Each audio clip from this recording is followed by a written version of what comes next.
Video here. This is my Yerf Dog go-kart and I'm replacing the back tires. The OEM tire size that's on it is a 20 by 10 by 8, which means it's 20 inches, or the height is 20 inches, the width is 10 inches, and the 8, the last 8 digit, stands for the rim size. So this is an 8-inch rim with a 20-inch height tire and a 10-inch wide tire. Now, you don't have to put this exact same tire on it. I recommend it because it sits the Yerf Dogs higher off the ground. But you can see, if I come around to the other side, which I just replaced, I did put a smaller tire on it because those are the ones that I have. And the tire that I put on there was an 18 by 8.5 by 8. So you can change the size a little bit. I had these, so I just threw them on it for now, but I would recommend just getting this OEM tire size, which is that 20 by 10 by 8. Now for taking these off, you're gonna need a big socket. This is a 7/16 socket. I just put it on my Harbor Freight Impact, put it on there, right off. You can see there's what the nut looks like. Now the tire should slide right off of the axle. Be careful, there is a key. You can see these two holes, there's a keyway that goes in that, and all that does is there's a keyway on both tires. So the keyway holds the rim on the axle, which allows the tires to both spin as opposed to just one tire spinning on the go-kart. So I'm gonna go ahead and pull this wheel off, and then I'll show you how to take the tire off the rim really quick, and then I'll also show you a quick way to re-bead the tire and inflate it. All right, so I just took the tire and the rim off. You can see here's the keyway. It sits right in here, so I'm gonna put that right back where it goes. And you can see this is pretty rusty, so I'm probably gonna clean this off before I put the rim back on the go-kart. But hopefully you're able to get yours off. I have had a couple that have been so rusty that I've had a really hard time getting them off. And that's a whole nother video right there. So now let's take this over to our little tire stand and I'll show you how to get it off and take all the air out. All right, so these are the tools that I'm gonna be using to take the tire off the rim. This is a Harbor Freight mini tire changing tool. It comes with one of these bars, which I hardly ever use, honestly. But this is $50 at Harbor Freight. It's not necessary, but it definitely helps. And the only thing that it does is it keeps the tire from moving or the rim from moving while you're trying to take the tire off. Without this, it can be done very easily, but I'd recommend probably having 2 people, 1 person to take the tire off and 1 person just hold the tire from moving. As far as tools for taking it off, this is what I use. These are for actually changing dirt bike tires, but I like them because they're super small. Otherwise, you can also use a bigger tire iron. These can be found at Harbor Freight. They're $10 a piece, but whether you have these or these came from Amazon, these came from Harbor Freight. Either is gonna work just fine, but I do recommend that you have at least 3 tire spoons or 3 tire irons for taking this wheel off. It's gonna make it a lot easier if you have 3. I also forgot to mention, I do have this bead breaker tool, which also came from Harbor Freight. I think these are $70. Not necessary. I will be using it to break the bead off the rim, but you certainly don't need it. The only reason I have it is because I do a lot of small tires like this, so it's a handy tool. The first thing you want to do is get the tire down flat with the valve stem facing up. Take your little valve stem cap off, and then you need one of these valve remove tools. If you don't have one of these, you can just deflate the air out of the tire, just taking a screwdriver and poking it in here. But I like just taking the valve out of the tire, and all the air is going to come out like that. And then once it deflates all the way, you'll hear no more air coming back out, and then you can put this little valve back in. If you lose the valve or you need one of these little valve tools, you can get them at Walmart. It's like $2 or $3 for a kit, and it includes a couple of those little valves and then a couple of these too. So get that back in there and tighten it. Okay, so now I'm gonna take my tire over to my little breaker here and put the bead breaker right between the rim and the tire, pull down, and you can see it breaks the bead right off the rim. And then I'm gonna flip the tire over and do the same thing on the other side.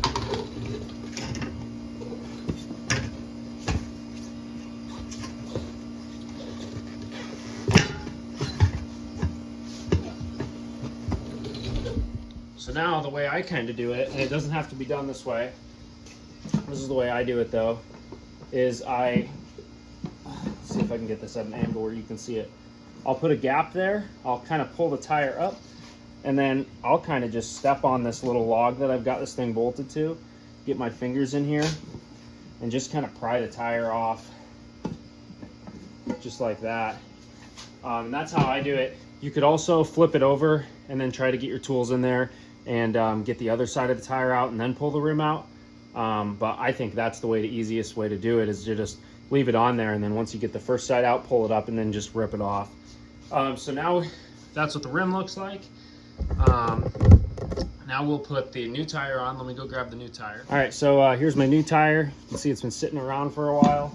I like to use this Dawn Power Wash stuff, the foamy stuff. If you don't have this, you can just take a little dish soap and rub it around the rim there. And then flip it over with the dish soap, and then you'll put it on the rim like this. And then just push it on. And it's gonna take some force. It might take you a minute to get it on.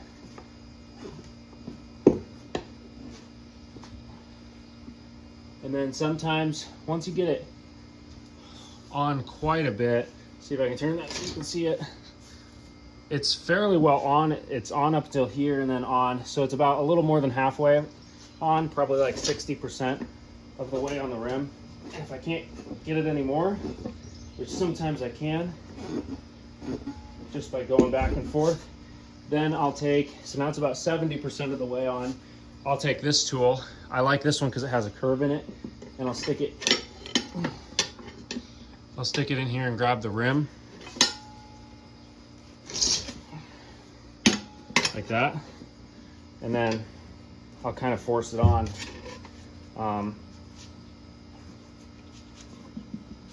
And sometimes this works. Get it a little further on for you. There it goes. Okay, so we got that one on. Now I take my dish soap again, put it on the tire here. And I like using the dish soap because it's still slippery, but a lot of people use tire paste, but then it leaves kind of a weird residue. I like the dish soap. And having it on this side, you really only need it on the one side. Having it on this side will help you a little bit. So you'll put one tire spoon in, same deal. I kind of use two, like this. And then I'll start with one. Let's see here. So this is kind of, can be the tricky part. So you'll want to start with one spoon in and your knee on it to keep it down. Let's see.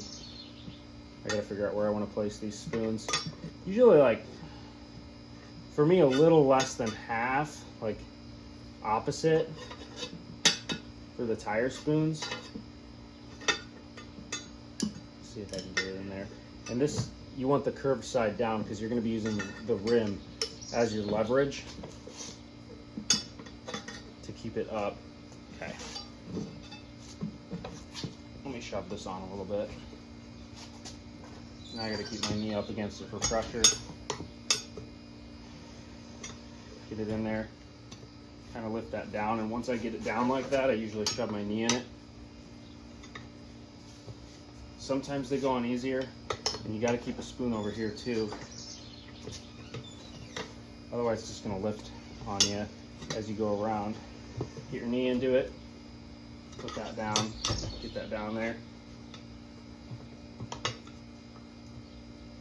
Get another spoon in, take another bite, and you're just taking slow bites all the way around the rim until you can get it.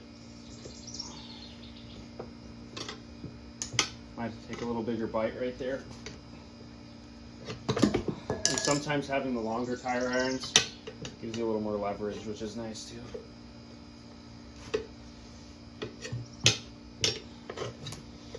This one's not going on as easy as the first one did. So you can skip through this or watch me, I guess. Watch me struggle.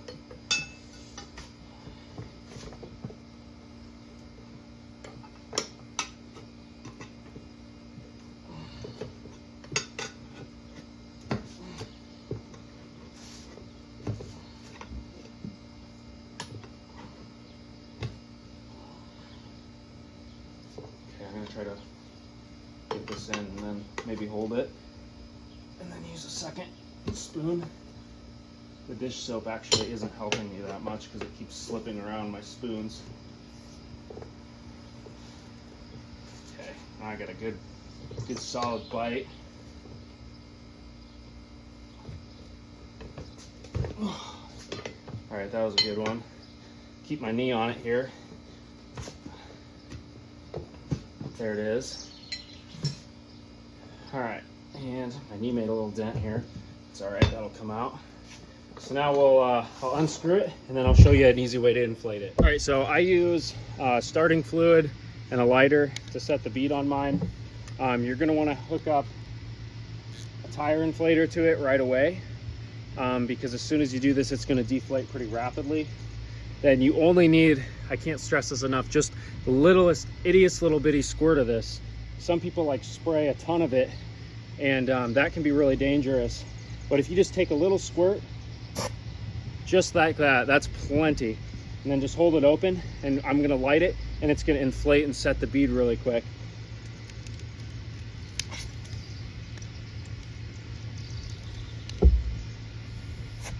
You can see it kind of lit, but it might have not been enough starting fluid.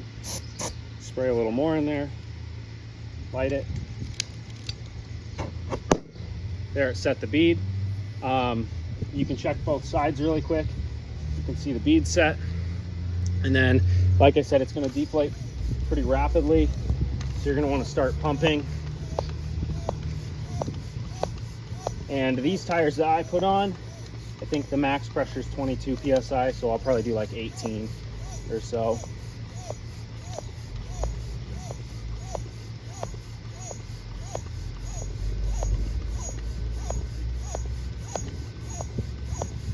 It looks like it's starting to take the air now. So I'll go ahead and finish pumping this up until I get to 18 PSI and then we'll put it back on. All right, back over to the go-kart. I'm gonna just show you how to put this on quick and then I'm gonna take mine off and take all the rust off. But find your key. You'll save this for after we put the rim on the axle. This little notch that's cut out of the rim, you're gonna line it up with the notch on the axle. Of course, make sure your valve stem is facing out.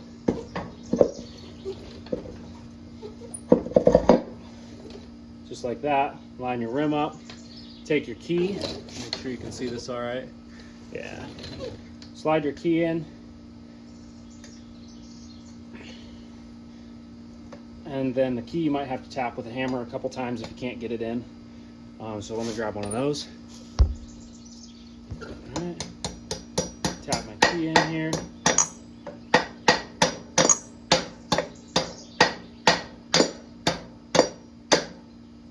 Okay, and you only want to put the key. That's what the key looks like. You can see I stopped right at the top of the rim or the front of the rim here. You don't want to push it too far back because that little groove on the axle does go farther back, but you want the entirety of the key sitting inside the rim so it doesn't come out. And then put your nut back on.